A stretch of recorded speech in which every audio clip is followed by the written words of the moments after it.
Hi,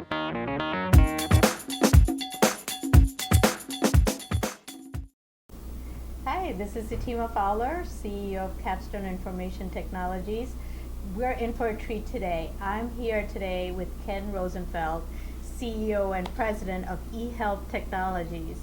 And the reason I say we're in for a treat is he is a truly the essence of what I call a successful entrepreneur who is making it happen. So Ken grew his company starting in 2006 to now he has 150 employees. He was also named the 2015 Business Person of the Year in the over 50 employee category. So welcome to Rochester Rockstars, Ken. Thank you, Fatima. Appreciate it. Yes, you're welcome. So Ken, tell our viewers today about when you came to Kodak and from there when you started eHealth Technologies. What inspired you? What was the process like? How did you come up with this idea? Well, first of all, I think it's interesting that it was Kodak that brought me to Rochester. So I started out in the San Francisco Bay Area, and I joined a company in 1996 that was a small company, 50 employees, in medical imaging area. And then through a series of mergers and acquisitions, it became part of Kodak. And then Kodak decided to say, hey, Fremont, California, and a place in Allendale, New Jersey, you're all coming to Rochester. So in 2003, I moved to Rochester for Kodak. So what was the snow like for you? It was interesting. I had to learn some things, like making sure you disconnect your hoses in winter time. Well, you're still here, so. That's true. Well, I could tell you more, but my wife is born and raised in the San Francisco Bay Area. She loves it here. So, okay. And we've raised our boys here, so we actually really love being in Rochester. So coming over from Kodak, it's interesting because I started out in a small, very entrepreneurial company and moved through to be, into this big bureaucratic organization that Kodak was. All along, I've had a background in healthcare and healthcare IT and medical imaging. So certainly I was exposed to more capabilities there. Kodak also exposed me to kind of the global marketplace. So I spent time in Australia and China and other places through Kodak. So that was something you can't easily get in a small entrepreneurial company environment. But certainly the bureaucracy of a large company, how decisions were made, the pace, sometimes the headwinds in order to innovate that were there made me really want to get back into that small company environment. So that essentially was presented to me in 2006, and after a short time of trying to explore this and work with this group of 4 people that really started this, decided that I'm going to leave the big bureaucracy and get back into being an entrepreneur, and it was the best thing, it really was. So when you go from having a good position, a good job at a place like Kodak, and you basically just cut all that off, the security of it, did you have other financial means of supporting you, or how did you make that transition? Limited. I was able to negotiate a severance from Kodak, which certainly helped, and I didn't take salary to start with, but I didn't have much runway. So a lot of macaroni and cheese. I kind of likened it, and I had a family, right? So I kind of likened it to going up to 10,000 feet in an airplane and jumping out and not really realizing if you had a parachute on your back or not. That's right. So yes, there's a risk that you take, but on the other hand, it forces you to focus. It forces you to say you have to make this work. There really wasn't a choice, and boy, that really gets you to really hone in on what's important. Okay, so what happened from 2006? How did you get your first customer? How did you get your first sale? Well, that's it. Our first customer started out at University of Rochester, Wilmot Cancer Center, And again, just quickly, what we do is we access health information for patients that are referred in for specialty care.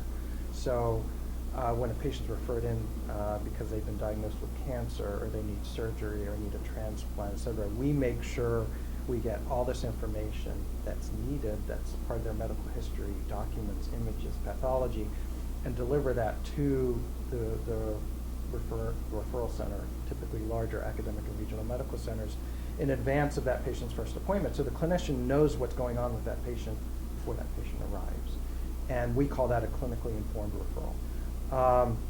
So we started that with University of Rochester, their cancer center, and bringing in a lot of images.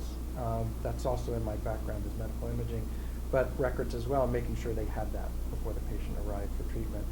And really, that really caught on largely when we moved to our second customer, which was Penn State Hershey Medical Center, their transplant department, because there's some strong documentation needs in order to get a patient listed on that list to find an organ.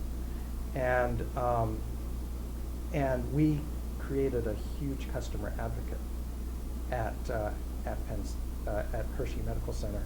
And that was a big component. Well, how did you get that client? Was it you just picking up the phone and calling your contacts? It's getting connections, and it was feet on the street. I mean, yeah, at that time, it was, my co-founder was, and one other person was largely the sales, kind of 1.5 salespeople. But yeah, it's calling and doing the hard work to find the customer. The great thing is we found a customer advocate, and we treated that person very, very well. And she then subsequently was really our best next salesperson, right? Because she talked to the transplant community, was very close knit, and so she was able to help propagate us. And the hospitals that do transplant are the largest hospitals around the country. So that also got us into these very large, prestigious institutions. Once that started to spread. So getting that customer advocate, I've seen that in other businesses as well. I think particularly early on can be really your best salesperson. Okay. And so that becomes a real key in growing. Okay. So then let's talk about the success and running a high growth company. I'm sure when we were talking earlier, the road isn't always, it's not smooth sailing always. Can you talk about your journey in the last couple of years? Yeah, definitely roller coaster. Initially I think we had very optimistic plans. And I think that's kind of the nature. That's also, I think, the nature of engineers. I think we're typically optimistic. And you have the hockey stick growth and all this type of stuff. And then, reality sets in, and you realize, well, it's not, you need to be more conservative about your growth. But then you also have to match, what you're investing in, and your cash flow, and all those types of things have to come into play. What's cool is now, I think, all that has passed, and now we're actually growing and accelerating faster than I thought we were a few years ago. But it's not through, that last minute working on getting an investor on board, and they really kind of, you never tell them that you need them, but they end up coming in just at the right time. And so we've had a few instances where that big customer or that investment has come in just at the right time. But you have to have a lot of things working. You have to have a lot of things that you're working on to ensure that your company will survive, because they all won't happen.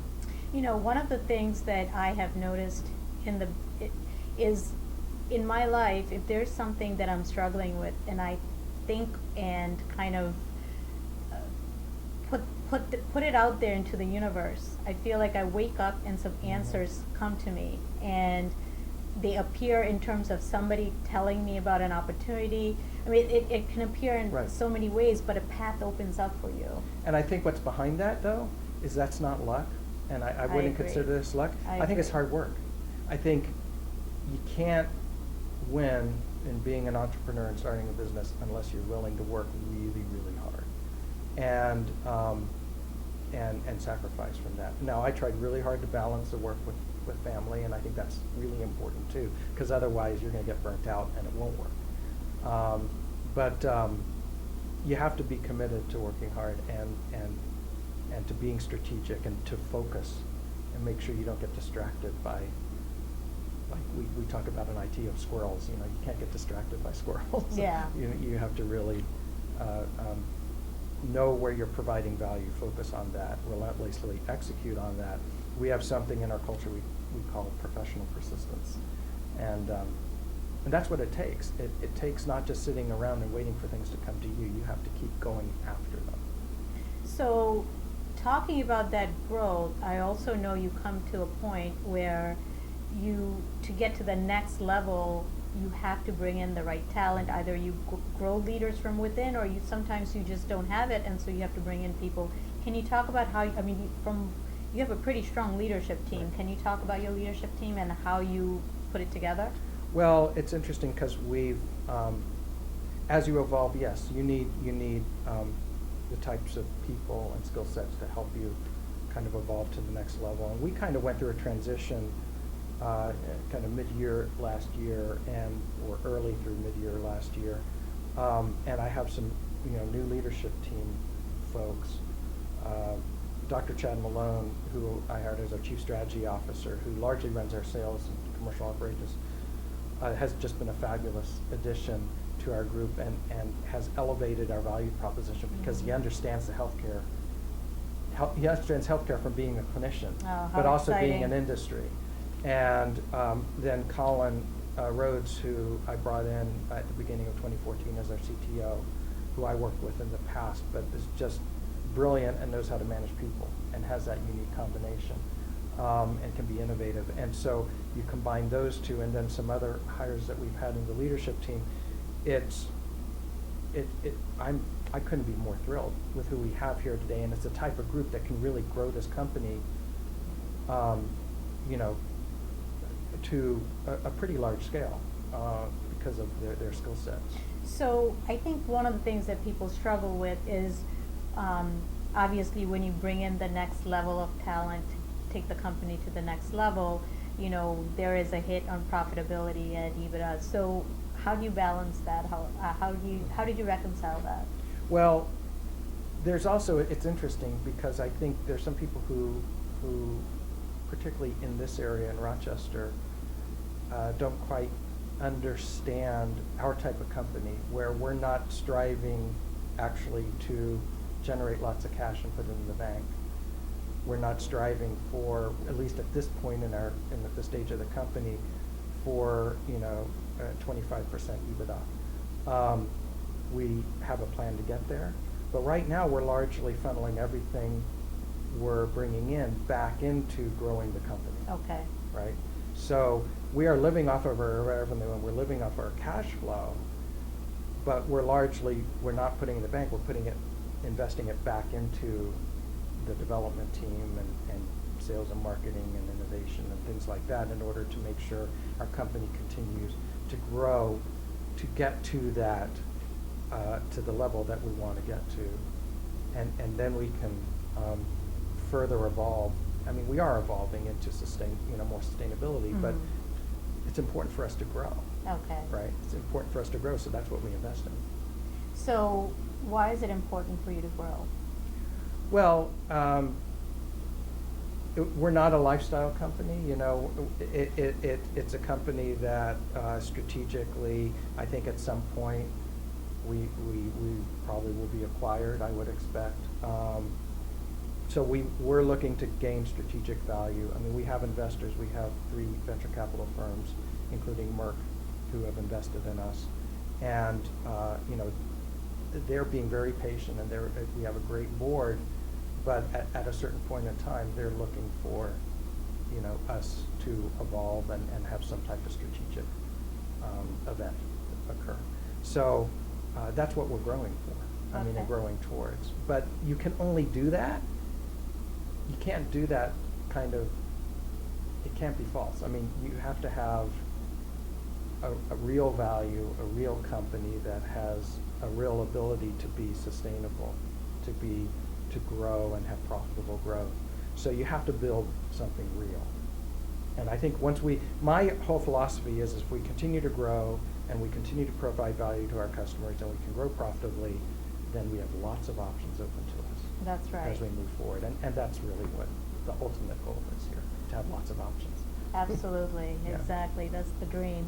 So, can you talk about, so what inspires you? Who inspires you? Do you have some mentors? And who are they? And are you reading any books that Sure. inspire you? So, one of the changes we made, in a sense, in leadership is we brought in last year a new chairman of the board. And this gentleman, Ray Scott, is a mentor to me, probably my strongest mentor. He had a company in the Bay Area in healthcare IT that ultimately he sold to Optum, which is part of United Health Group. And so he successfully founded and grew a company and sold it. But more importantly, he's someone who's accomplished that, and it's not just that accomplishment, but his employees and his customers love him.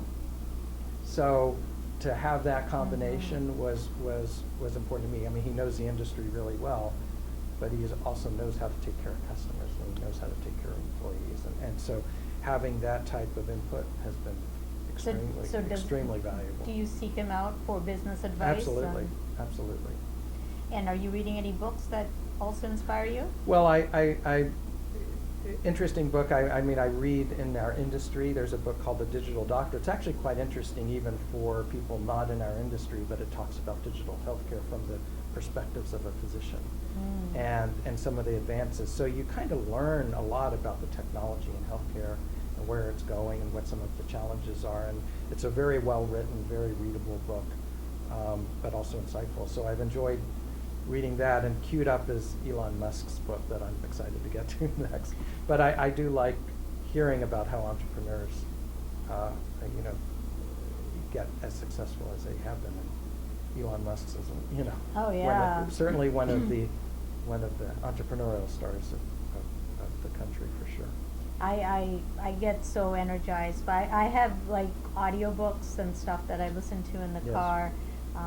The closest I got to healthcare type of book is the Checklist Manifesto. I don't know if you've read that. I have heard of it. It's but I all haven't about the read it. checklist from Yeah. a physician Right. who actually wrote the book. So thank you so much for sharing your thoughts, Absolutely. and I just love getting into the heads of people that just success, you don't know anything but this way forward. And thank you for sharing your thoughts.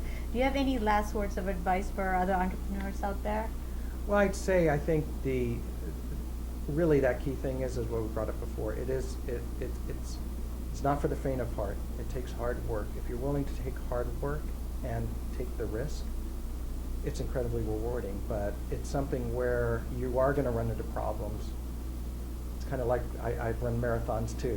You run in triathlons, and you run those. You know you're going to run into problems, and so kind of knowing that in advance and knowing you're going to have to work through those helps. But that just makes you stronger in the end. So it's persistence, it's keeping going, keeping focus, and but it can be quite rewarding. Thank you. I'm feeling really Yeah. energized. Thank you so much. And Well, thank you to you for watching. If you're interested in being interviewed for future Rochester Rockstars, please go to www.rochesterrockstars.com and hope to meet you in the future.